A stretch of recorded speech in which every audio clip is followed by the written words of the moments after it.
কেন্দ্রীয় সরকারের নয়া পরিবহন আইন পাশ করার প্রতিবাদে রাজ্য জুড়ে ধর্মঘট বাস এবং ট্রাক ড্রাইভারদের। ধর্মঘটের তালিকা থেকে বাদ যায়নি হলদিয়াও।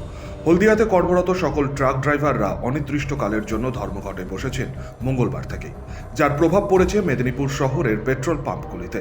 শহরে যতগুলি পেট্রোল পাম্প রয়েছে তাদের বেশিরভাগ পাম্পেই নেই কোনো পেট্রোল বা ডিজেল। মেদিনীপুর শহরে বটতলাস্থিত একটি পাম্পে সামান্য কিছু পেট্রোল থাকায় লম্বা লাইন পড়ে যায় বাকি আরোহীদের। আদৌ কি কেন্দ্রীয় সরকারে আনা এই নয়া পরিবহন আইনে বদলাও আসবে, নাকি পরিবহন ব্যবস্থা এরকমভাবেই অচল হয়ে যাবে, তা নিয়েই রয়েছে ধোঁয়াশা।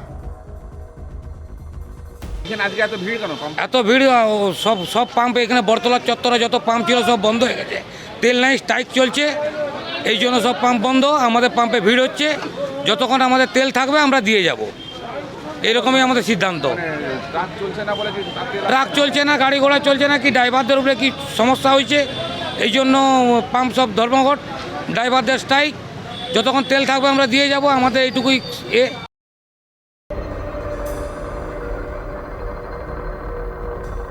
পাশাপাশি পশ্চিম মেদিনীপুরে সেন্ট্রাল বাস স্ট্যান্ড থেকে 400 থেকে 450 গাড়ি যাতায়াত করে জেলার বিভিন্ন প্রান্তে, আর ড্রাইভারদের সংখ্যা হলো প্রায় 500 জন। এই বাস বন্ধের জন্য চরম দুর্ভোগ পোহাতে হচ্ছে নিত্যযাত্রীদের।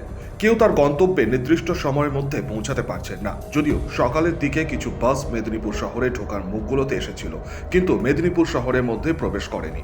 পরে সেই বাসগুলো আসতে দেওয়া হয়নি বলেই জানিয়েছেন ড্রাইভাররা।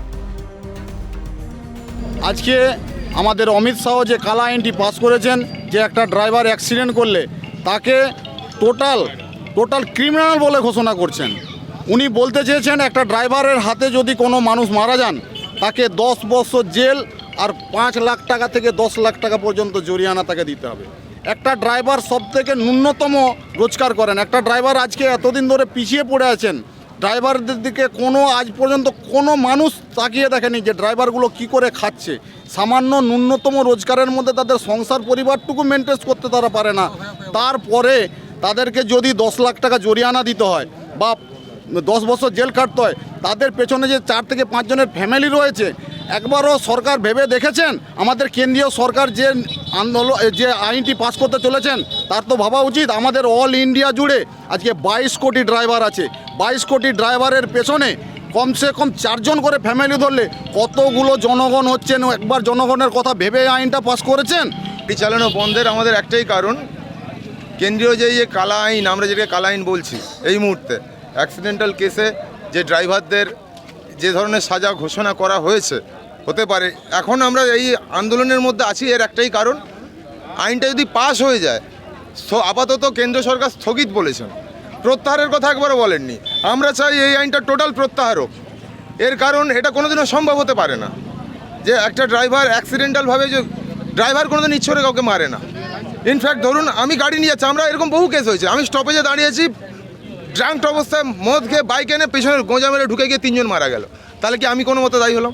তাহলে আমার ক্ষেত্রে এরকম বহু হাজার হাজার ড্রাইভারের ক্ষেত্রে হয়। তাই এটা কোনোদিনও সম্ভব হতে পারে না। যেইটা প্রকৃত ব্যাপার, এতদিন এই জিনিসটা ছিল না, কিন্তু এখন হচ্ছে কেন? আমরা এই আইনের টোটাল বিরুদ্ধে। আমরা চাই এটা স্থগিত নয়, প্রত্যাহার করা হোক। আমার সাথে সমস্ত আমাদের পশ্চিম মেদিনীপুর ড্রাইভার অ্যাসোসিয়েশনের সমস্ত মেম্বাররা আছে এবং আরও আমাদের আসছে।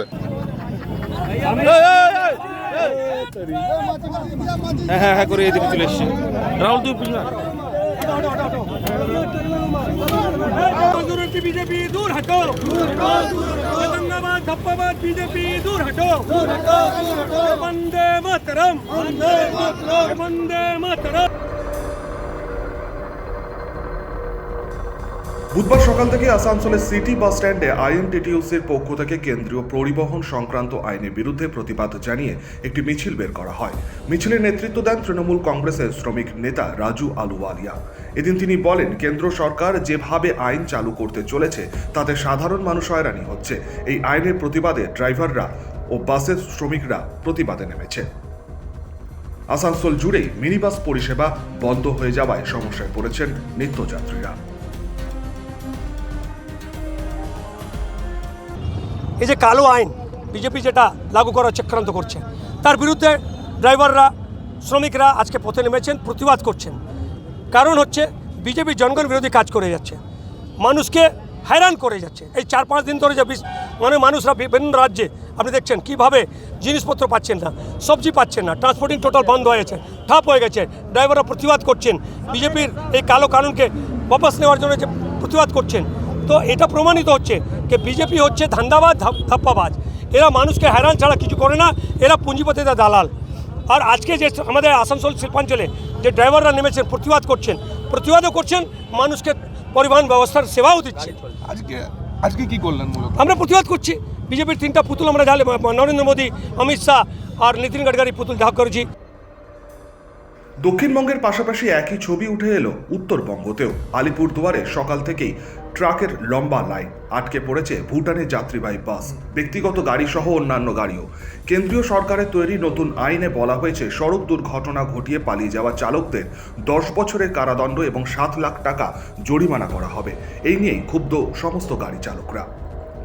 পশ্চিম মেদিনীপুর থেকে সৌমিক মজুমদার, আসানসোল থেকে জয়ন্ত সাহা এবং আলিপুরদুয়ার থেকে সুমিত কার্যের রিপোর্ট, শক্তি নিউজ 24/7।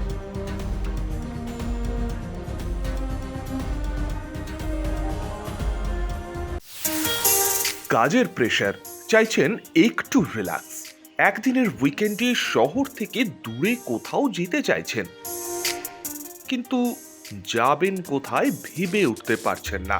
চলুন না ঘুরে আসি তারাপীঠ।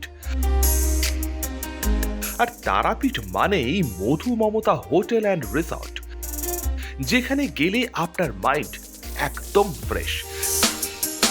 তাজা অক্সিজেন সাথে গ্রাম্য পরিবেশ আপনাকে হাতছানি দেবে। AC deluxe room, swimming pool, gymnasium, indoor games আর সাথে আপনার পছন্দের মতন ডিশ। এছাড়াও যে কোনো সামাজিক অনুষ্ঠানে আজই বুক করতে পারেন মধু মমতা হোটেল অ্যান্ড রিসর্টের ব্যাংকুয়েট হল। রাত জাগা তারাদের সাথে, পরিবার বা বন্ধু বান্ধবের সাথে আপনিও সময় কাটাতে পারেন হোটেলের লনে। তাই ভুলবেন না, তারাপীঠ মানে hotel Madhu Mamata and resort. ঠিকানা hotel Madhu Mamata and resort, Tarapith, Tarapith road, Indian Oil petrol পাম্পের ঠিক বিপরীতেই, তারাপীঠ, বীরভূম। যোগাযোগ নম্বর 9775555999 অথবা 9002410083। বীরভূম মানেই তারাপীঠ, আর তারাপীঠ মানেই মধু মমতা হোটেল অ্যান্ড রিসর্ট।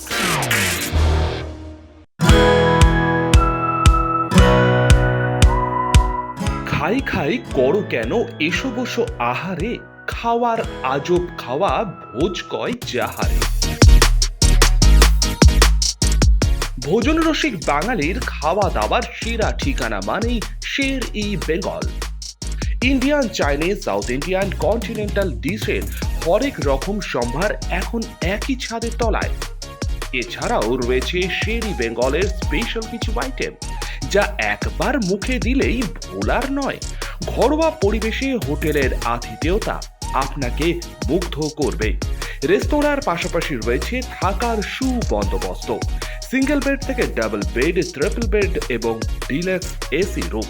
পাচ্ছেন 24 ঘন্টা পানীয় জল ও বিদ্যুৎ পরিষেবা, রয়েছে লকার, পার্কিং এর সুবন্দোবস্ত। এছাড়াও এসি, গিজার, টিভি, সিকিউরিটি সহ লন্ড্রির সুবিধে। মিটিং বা যে কোনো সামাজিক অনুষ্ঠানের জন্য এখন নিশ্চিন্তেই আসতে পারেন শের-ই বেঙ্গলে। Sher e Bengal, JP Avenue, Sagarbhanga, SBI ব্যাংকের ঠিক পাশে, দুর্গাপুর 713211। যোগাযোগ নম্বর 9609900511 অথবা 9775555222। শের-ই বেঙ্গল, একবার আসলেই